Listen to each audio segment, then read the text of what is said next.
Professor سعید خان صاحب، لیلۃ الجائزہ سے مراد کیا ہے؟ اس کا لغوی اور اصطلاحی مفہوم کیا ہے، اور اسے بنیادی تقاضے ہمیں کون سے پیش نظر رکھنے چاہیے اس رات میں؟ بسم اللہ الرحمن الرحیم۔ اللہم صلی وسلم علی حبیبک المکرم و علی آلہ المحترم۔ بہت شکریہ محترم ڈاکٹر صاحب۔ میں اپنی گفتگو کا آغاز آج کی اس بابرکت اور انتہائی رحمتوں، برکتوں، سعادتوں سے معمور لمحات میں اس شعر سے کروں گا کہ یا رب تو کریمی و نبی یہ تو کریم، سبحان اللہ سبحان اللہ، صد شکر کہ ہستے میان دو کریم۔ کیا بات! کرم بین و لطف خدا بندگار، سبحان اللہ سبحان اللہ، گناہ بندہ کر دست او شرمسار۔ ڈاکٹر صاحب، رات کی عظمت کا ہم کیا بیان کریں؟ واہ! اب لفظی طور پر ہم یہ کہیں کہ الجائزہ جی اسم ہے، جی، اس کے معنی ہے انعام، انعام، اس کی جمع آتی ہے جوائز۔ لیکن اس عظیم رات کے حوالے سے جن باتوں پر ہمیں فوکس کرنا ہے، جن کو سمجھنے کی کوشش کرنی ہے، وہ یہ کہ یہ پورا مہینہ روزے رکھنے کے بعد کیا ہمارا دل رب تعالیٰ کی اس عظمت سے، ہیبت سے، قدرت سے، جلالت سے بھرپور ہوا واہ، جو اس کا تقاضا تھا؟ یا ہم صرف اس بات پر نظر رکھ کر بیٹھتے ہیں کہ جی وہ چونکہ کریم ہے، نبئ عبادی انی انا الغفور الرحیم، جی میرے بندوں کو بتا دو میں غفور ہوں، میں رحیم ہوں۔ قل یا عبادی الذین اسرفوا علی انفسہم لا تقنطوا من رحمت اللہ۔ ہم لیلۃ الجائزہ کو، اس عید کی رات کو جو انعام کی رات کے طور پر محض اس نقطہ نظر سے دیکھتے ہیں کہ اس میں اللہ تعالی ہمیں کیا کیا انعام دے رہا ہے، جی، لیکن حقیقت یہ ہے کہ ہم نے جس انداز سے پورا مہینہ گزارا ہے، کیا اس آئینے میں ہم نے رب کو جان لیا ہے؟ رب سے جو بندے کا تعلق جڑنا چاہیے وہ جوڑا ہے؟ وہ تو کریم ہے، وہ تو کہتا ہے ان اللہ شاکر علیم، بے شک وہ شکریہ قبول کرتا ہے۔ وہ کہتا ہے میری طرف تم چل کر آؤ، میں لپک لپک کر تمہاری طرف آؤں۔ سبحان اللہ، تم ایک بار مجھے کہو یا اللہ، میں 10 بار تمہیں جواب دوں گا۔ وہ تو اتنے مہربان ہے، اس نے تو ہمارے لیے رحمت کے دروازے کھولے ہیں۔ لیکن ہمیں جہاں اس رات میں اللہ سے ملنے والے انعامات پر نظر رکھنی ہے، وہاں اس بات پر بھی توجہ دینی ہے۔ شیخ سعدی کہتے ہیں کہ اگر کوئی بندہ اپنی پوری زندگی اس ایک نعمت کا شکر ادا کرنے کے لیے وقف کر دے کہ اس کو آکسیجن ملی، واہ واہ، سبحان اللہ سبحان اللہ، اس سے کاربن ڈائی آکسائڈ خارج ہوا، صرف اس ایک نعمت پر انسان اپنی پوری زندگی اس کا شکر ادا کرنے کے لیے وقف کر دے تو اس کا حق ادا نہیں ہوتا۔ وہ کہتا ہے وما قدر اللہ حق قدر ہے۔ اس پروردگار عالمین نے اپنے فضل و کرم کے صدقے میں یکم رمضان سے اس رات کے آنے تک ہمیں جن جن نعمتوں سے نوازا، ہم پر اس نے جو جو کرم کیے۔ میں نے اگر روزہ رکھا تو اس کے فضل سے، واہ بے شک، میں رات کو اگر تراویح کے لیے کھڑا ہوا تو اس کے فضل سے، اسی کی توفیق سے، اگر قرآن سننے کی سعادت ہوئی تو اس کے فضل و کرم سے۔ سب کچھ جب اس کے کرم سے مل رہا ہے تو ہمیں آج کی اس عظیم رات میں پوری طرح اپنے آپ پر نظر ڈال کر یہ دیکھنا ہے کہ جو رب مجھ پر اتنا مہربان ہے، جو مجھے اتنی نعمتوں سے نواز رہا ہے، فَبِأَيِّ آلَاءِ رَبِّكُمَا تُكَذِّبَانِ، اس کی کس کس نعمت کو ہم جھٹلائیں، کس کس نعمت کا شکر ادا کرنے کا ہم حق ادا کریں؟ کیا میں نے بھی اپنے دل کو اس کا مسکن بنایا ہے؟ کیا میں بھی اتنی محنت کرنے کے بعد اس مقام پر آیا ہوں کہ دل کے آئینے میں ہے تصویر یار، جب ذرا گردن جھکائی دیکھ لی۔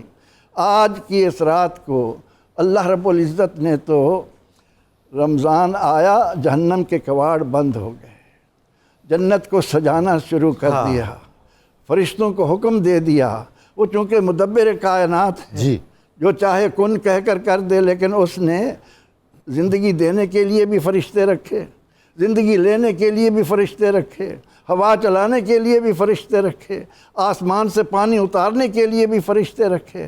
اس نے فرشتوں کو ہمارا نامہ اعمال لکھنے والوں کو، کرامن کاتبین کو اس پر لگا دیا کہ اب میں نے ایک نفل کا ثواب فرض کے برابر کیا ہے. سبحان اللہ. میں نے ایک فرض 70 فرضوں کے برابر کیا ہے.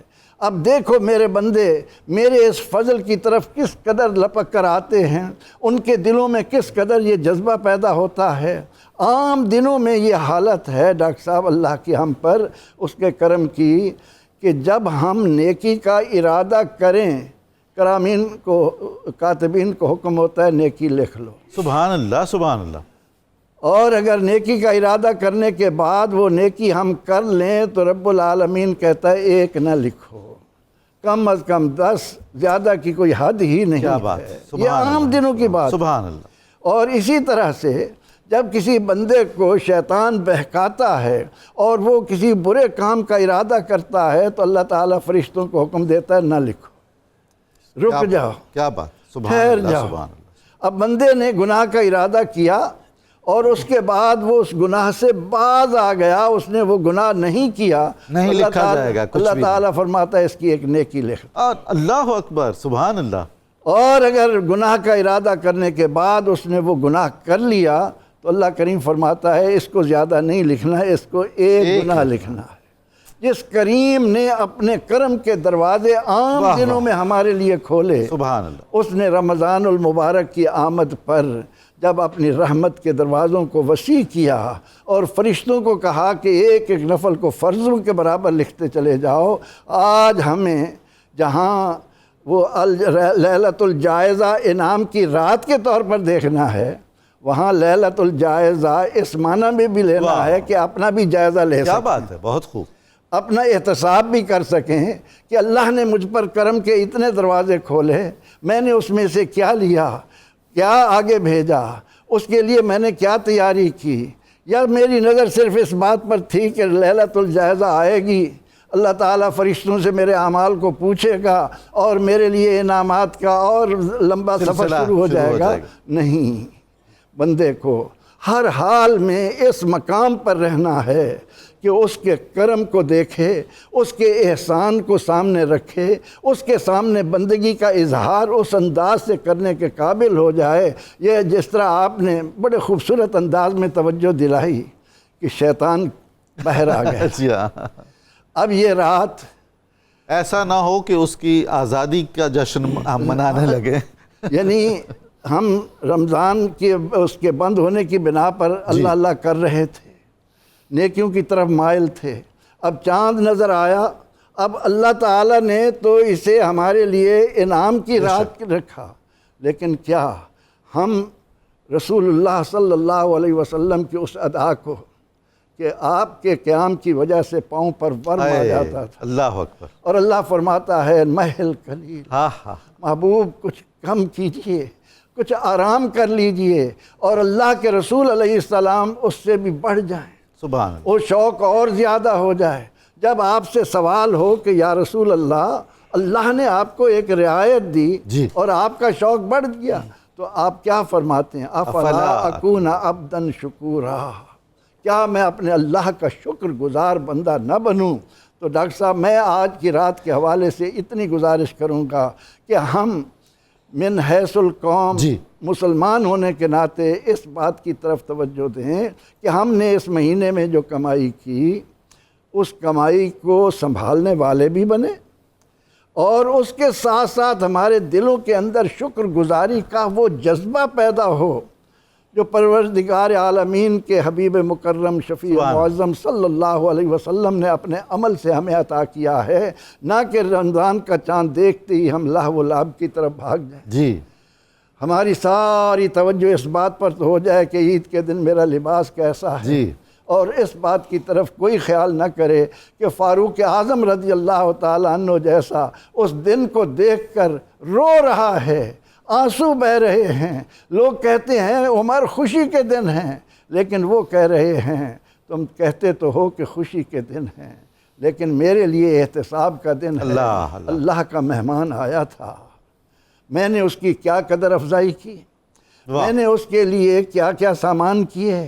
اب میں اس بات سے ڈر رہا ہوں کہ وہ اللہ کے حضور جا کر میرے حق میں گواہی دیتا ہے یا میرے خلاف گواہی دیتا ہے۔ سبحان تو اللہ۔ کاش جب ہم اہل ایمان اس جذبے اور اس سرشاری کے ساتھ اللہ تعالیٰ کی طرف آئیں گے تو پھر ہمیں معلوم ہوگا کہ اللہ رب العزت نے آج کی رات ہمارے لیے جو انعامات کی بارش برسائی ہے، ہم اس سے کس حد تک مستفید ہونے کے قابل ہیں۔ سبحان اللہ سبحان اللہ۔